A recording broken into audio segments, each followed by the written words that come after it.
I know I'm a little late to this, but here it is, the 1650 Super on Forza Horizon 6. You can see it's the MSI Shadow Gaming X version of the GPU, 4 GB VRAM, paired up with the i5-1200F and 32 GB of DDR5, 32 GB of DDR4 memory running at 3200 MHz. Nothing is overclocked, everything is base speeds. So let's see what the 1650 Super can do.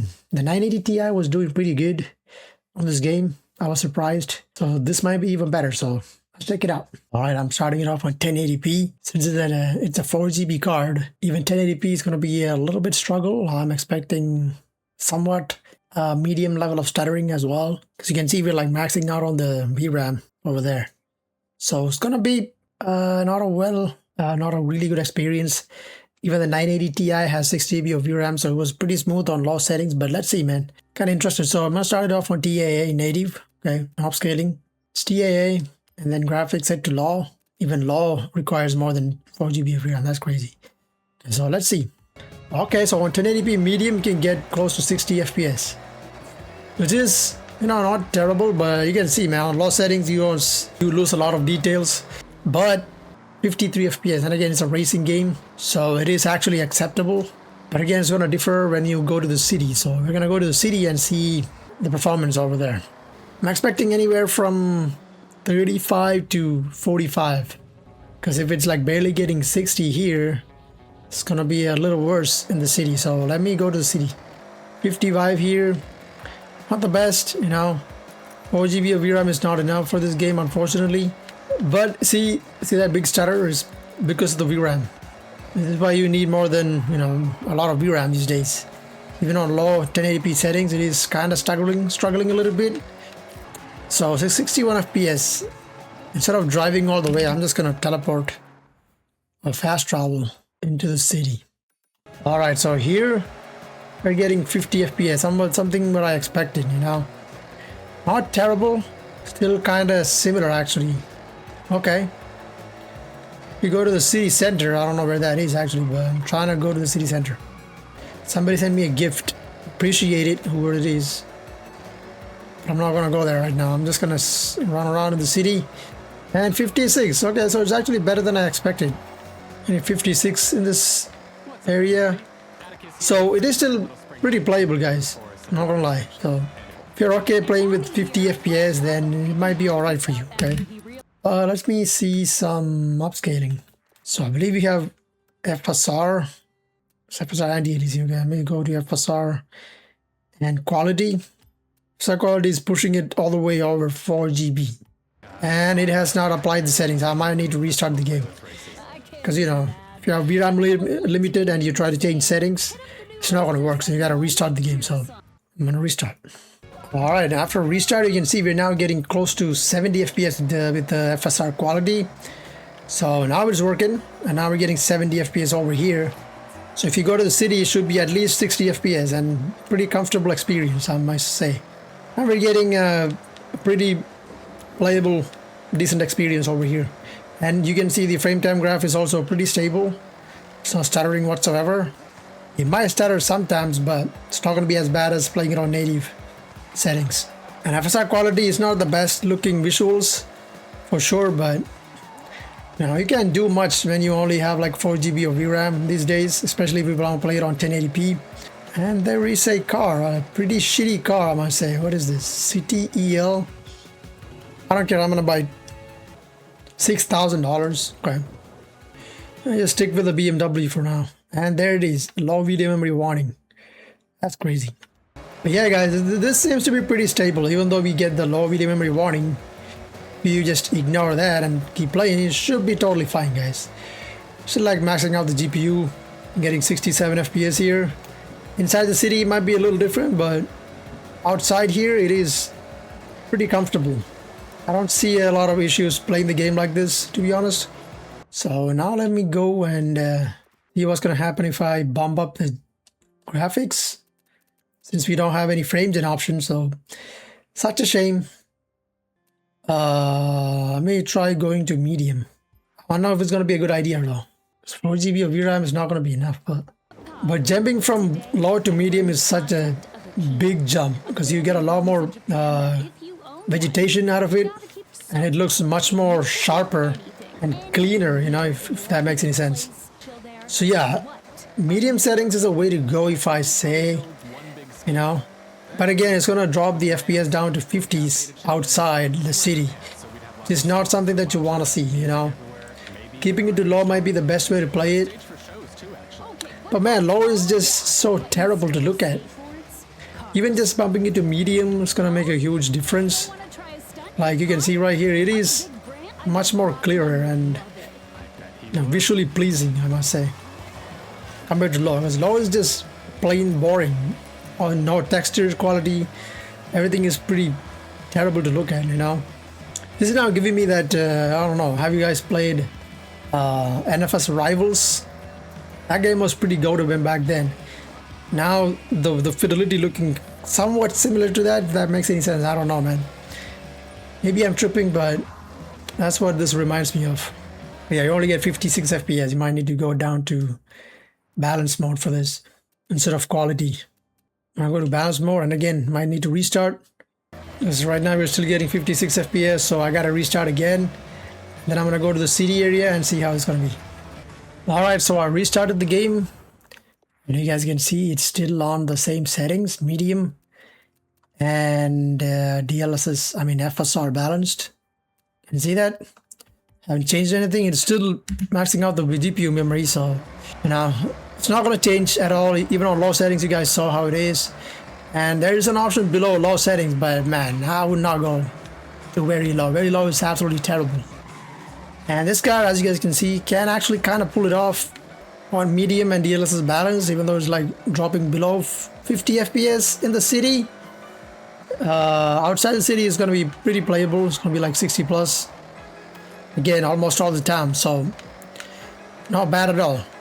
Getting 55 here, so in order to see how well it's going to be in a race, let's go start a race. So you're on the way there. It's still looking pretty alright, you know, 57, 58, not consistent 60. And again, for a racing game, it is not needed, in my opinion. And there is a little halo effect going on around the car. I don't know why that is. And I don't think it's the GPU's fault, because I've seen that happen in other GPUs as well. So let me see what this is about. I gotta buy a car. 59K, I think that's okay. I'm gonna buy a new car. Alright, I bought the new Mustang.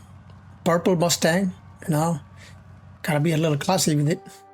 So let's see. Let's see how a race performs. Okay, 39, 40 FPS. Not a great start, I'm not gonna lie, but let's see how it's gonna hold up. If it's not stuttering too much, then it should be quite playable, you know what I mean? 65. Everybody has like similar kind of cars, so it won't be that bad. Let's see. But yeah, you guys can see the halo effect on the left side of the car more apparently than the right side. The right side is pretty okay. So let's see, man. See what this Mustang can do here. 48, averaging around 51 FPS, not terrible.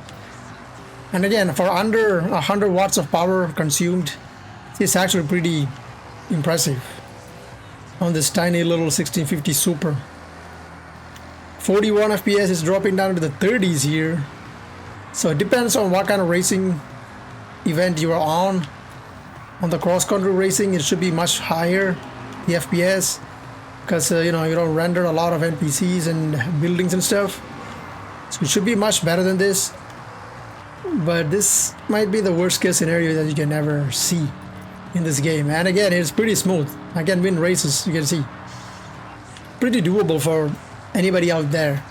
And again, this is my personal preference. You can go to low settings and get 60 FPS. It's totally up to you. But for me, man, I also prefer a little bit of visual fidelity, not just pure FPS, especially on a racing game.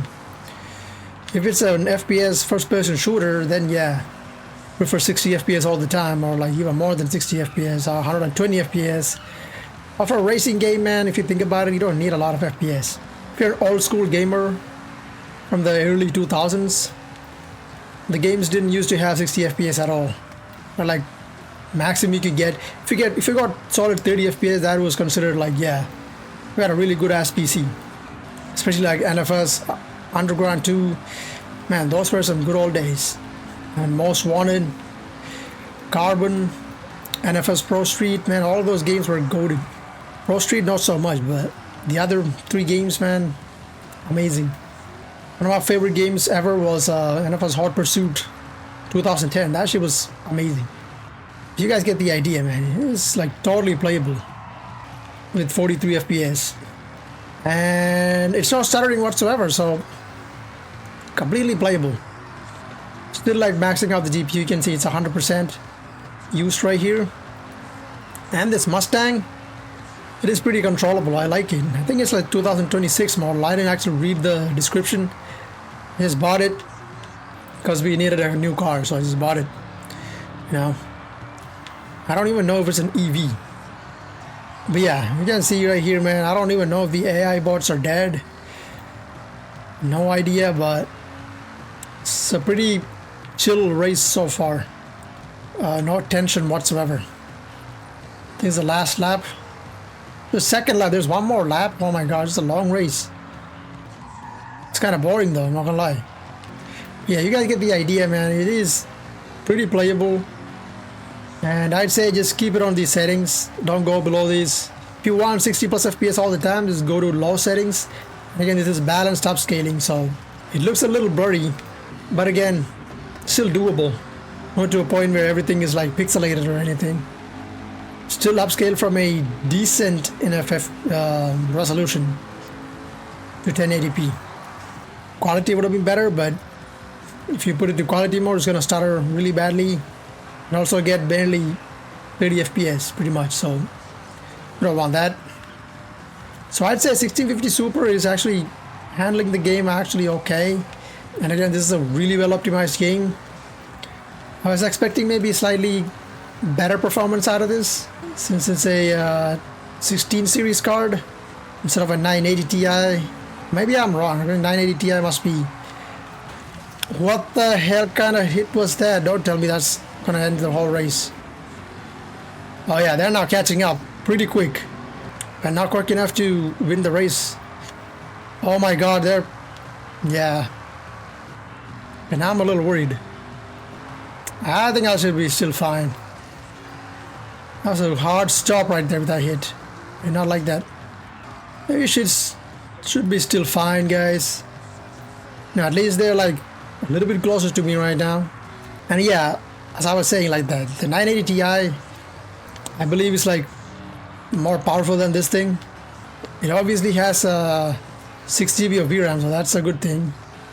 And then also, it's a 980 Ti. It could run a lot of games at 1080p max settings back in the days. And this thing was considered a budget card even back then, so yeah. Yeah, nice finish. Not bad for 1650 Super. I think that should be enough for this video. You guys get a clear idea. Can win races with this. It's a good way to end the video right there for the 1650 Super. Let me know what you guys think about it in the comment section. Yeah, hope you guys enjoyed this video. If you did, leave a like, subscribe to my channel for more benchmarks. And I hope you guys are having a great time wherever you are. Catch you guys in the next one, so take it easy and peace out.